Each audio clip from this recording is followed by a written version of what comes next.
Your husband seems nice, I say to Nina as the door slams shut.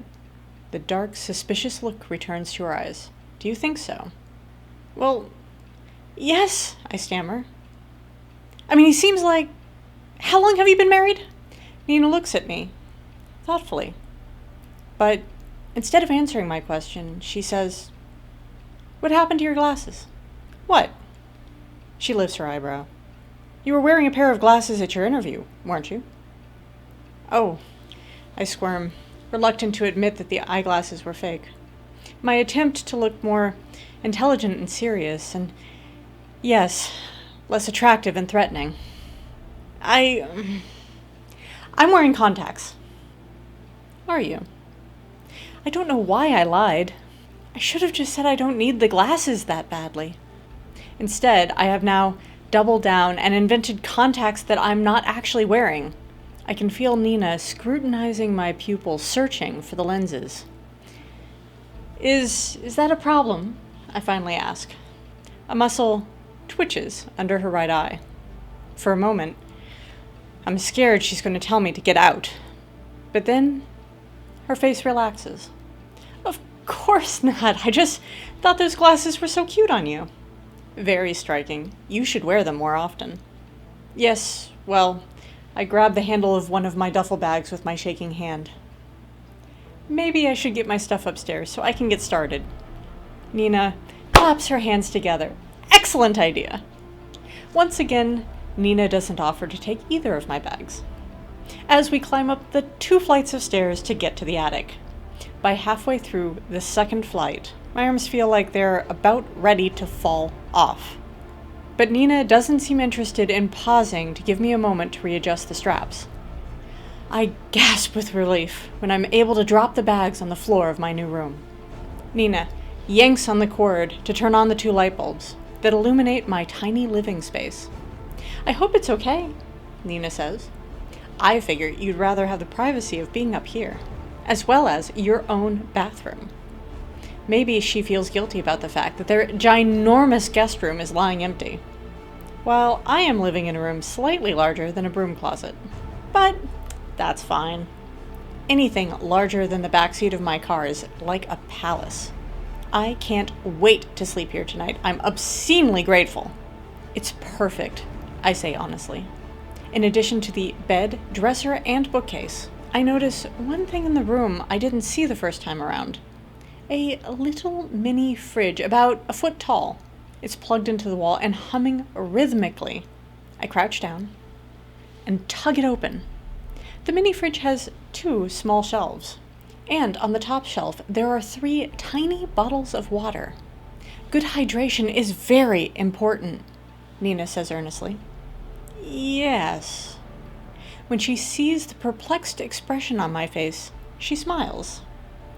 Obviously it's your fridge, and you can put whatever you want in it. I thought I would give you a head start. Thank you? It's not that strange. Some people leave mints on the pillow. Nina leaves 3 tiny bottles of water. Anyway, Nina wipes her hands on her thighs, even though her hands are spotless. I'll let you get unpacked and then get started cleaning the house. I'll be preparing for my PTA meeting tomorrow. PTA? Parent-Teacher Association, she beams at me. I'm the vice president. That's wonderful, I say, because it's what she wants to hear. Nina is very easy to please. I'll just unpack everything quickly and get right to work. Thank you so much. Her fingers briefly touch my bare arm. Hers are warm and dry.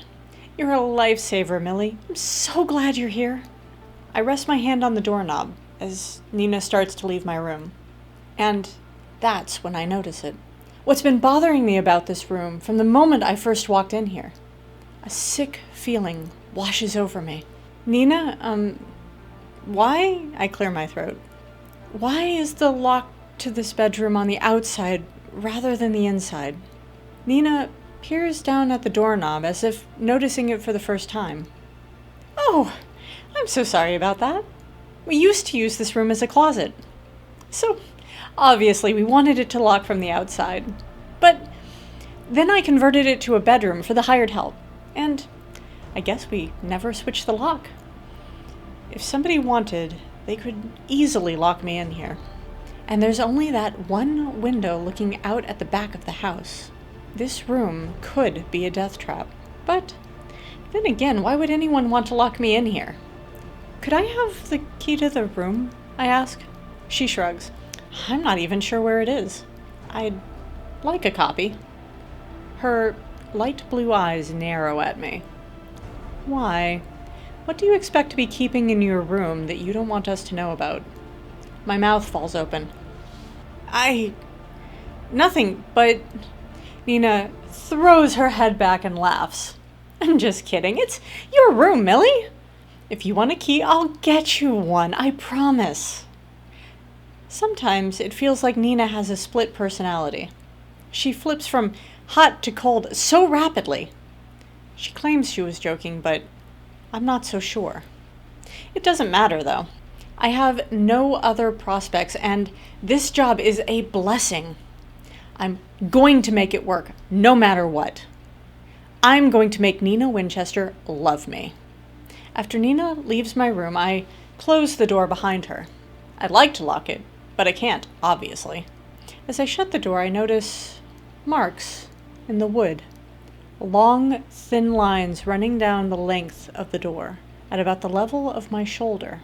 I run my fingers over the indentations. They almost seem like scratches.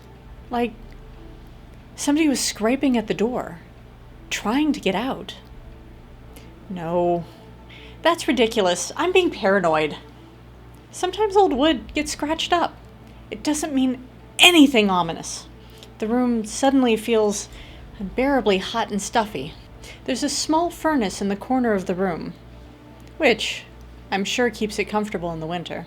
But there's nothing to cool it down in the warmer months. I'll have to buy a fan to prop up in the front of the window. Even though it's way larger than my car, it's still a very small space.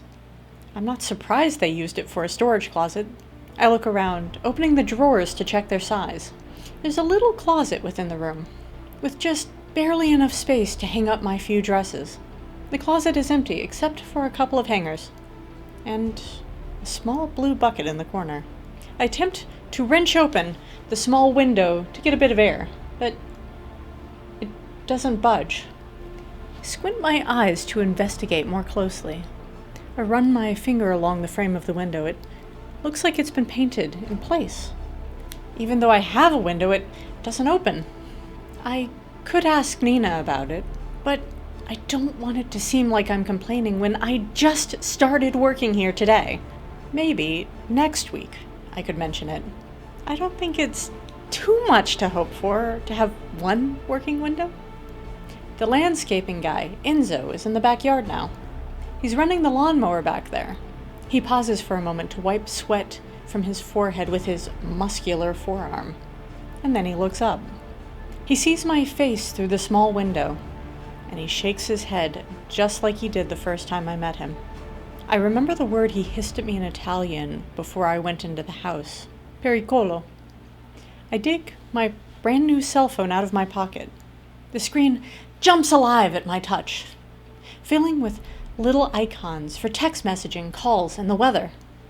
These sorts of phones were not ubiquitous back at the start of my incarceration, and I haven't been able to afford one since I got out. But a couple of the girls had one at the halfway houses, where I went when I first got out, so I sort of know how to use them. I know which icon brings up a browser.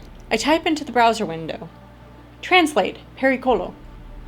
The signal must be weak up here in the attic, because it takes a long time. Almost a minute has gone by when the translation of pericolo finally appears on the screen of my phone. Danger. Welcome! This week I will be reviewing the incredible psychological thriller, The Housemaid by Freida McFadden, here on the Bored Goddess Book Reviews.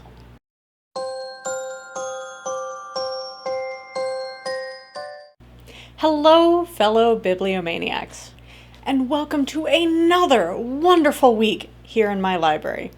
I am the Bored Goddess, and I am so excited to share with you yet another incredible story. Please remember that by liking and subscribing to my channel, you are helping me to continue uncovering awesome stories, to keep creating video book reviews for your enjoyment and entertainment. While you're at it, please feel free to toss a comment or two my way with thoughts on the books that I review, as well as things you'd be interested in seeing added to my videos. Or hey, you can just say hi. Now, before we get too far into it, let me introduce Mad Max, my chief ratings duck. After returning from his well-deserved holiday, Max is back, bringing his phenomenal skill, amazing talent, and sheer brilliance to compute the data and summon forth his feathered friends in order to present us with a rating. Right, Max, shall we dive into yet another amazing adventure? And so we proceed to the realm of mystery. This week, we will be delving into the depths of the massively popular psychological thriller, The Housemaid by Freida McFadden. Before we begin, please note this book does contain mild sexual themes and some violence. While these elements are crucial to the story and are very effectively executed by the author, they may impact more sensitive readers. Picture this: a stunning house with a well-behaved child and a marriage that seems to be straight out of a fairy tale. It all seems too good to be true, right? And for a young woman who has nowhere else to turn for work, this is the opportunity of a lifetime. She's got her own room, complete with a private bathroom. Okay, so it's not exactly spacious, more like a closet. And the bed is far from luxurious. Plus, the window is tiny and won't budge. And the door only locks from the outside. But it's a chance to work in a gorgeous house and incur minimal expenses. What could possibly go wrong? But as they say, all that glitters is not gold. The house is a constant disaster zone. The child is a brat, and her boss runs hot and cold. And to make matters worse, her boss's husband seems to be growing more and more miserable by the day. Who knew it could be so hard to keep your head down and your nose clean? While cruising the net, on my never-ending quest for the next great read, I couldn't help but notice the overwhelming love for this book. This piqued my curiosity, and I was determined to find out what all the fuss was about. I must confess, as I prefer to enjoy an uninterrupted 8 hours of sleep without being plagued by literary-induced nightmares, I tend to avoid anything my brain might interpret as scary. I'm a total wuss when it comes to thrillers, but this book seemed too good to miss. So I finally decided to give it a chance. And let me tell you, my fellow scaredy cats, it was absolutely worth it. Have you ever experienced that spine-tingling feeling? When you walk into a room and it just seems wrong. Let me tell you, that is exactly how I felt when I picked up this book. From the very beginning, I was on edge and feeling like something was off. Unable to shake that uneasy feeling, I knew I was missing that crucial piece of the puzzle. And it was that very feeling that kept me hooked. The author did an incredible job of keeping me on the edge of my seat, eagerly anticipating what would happen next, so that when the big reveal finally came, it was totally worth the wait. If you're a fan of psychological thrillers and you haven't picked up this book yet, you are seriously missing out. So take my advice, do yourself a favor and give it a read. It's an absolute game changer that left me questioning everything I thought I knew about humanity. Just the way it seamlessly guides you from one clue to the next, from one heart-pumping situation to another, is nothing short of brilliant. And, in my opinion, the ending is just as it should be. No loose ends. No unanswered questions. But still leaving you with an insatiable desire to dive into the next book. Every single player was so incredibly believable and authentic that I found myself immersed in their world. Not once did I question the realism of their actions or motives. The attention to detail was spot on. Not too much, and not too little. And the way they interacted with each other was intense. It was like a tantalizing puzzle, constantly leaving me wondering what was going to happen next. But the author only gave me enough to keep me guessing. It was like the most satisfying itch you just can't seem to scratch. But when you finally do, the feeling is indescribable. This is how you captivate a reader, my friends.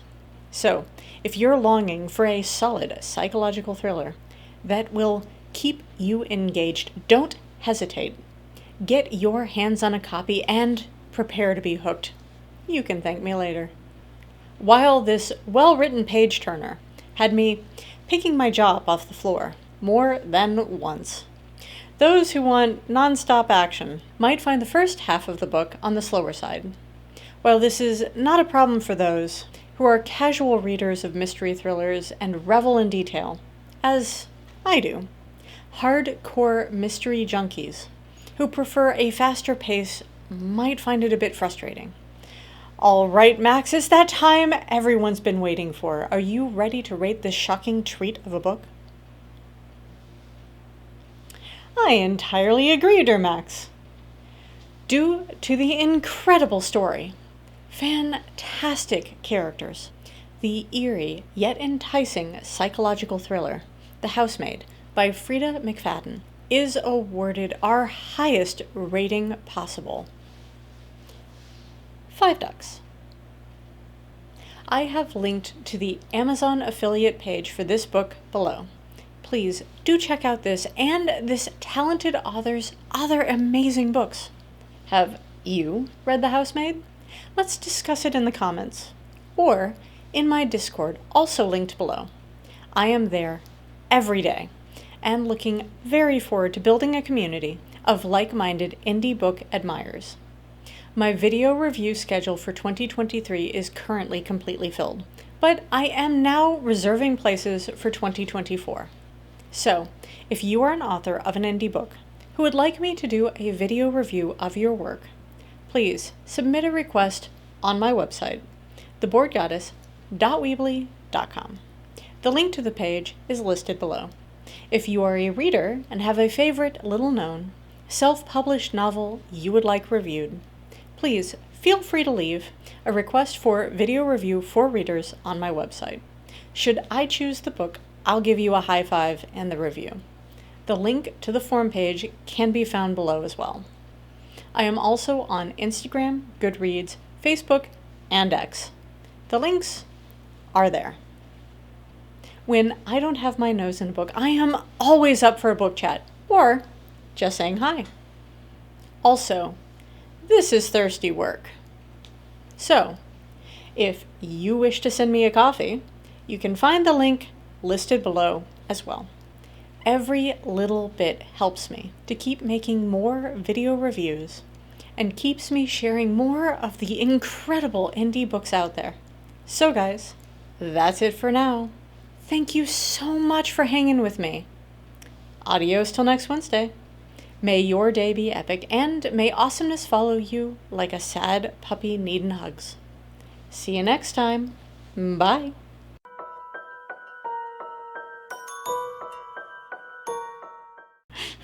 Twitch, twitch, twitch, twitch. A muscle twitches under her right eye. I type into the browser Wednesday?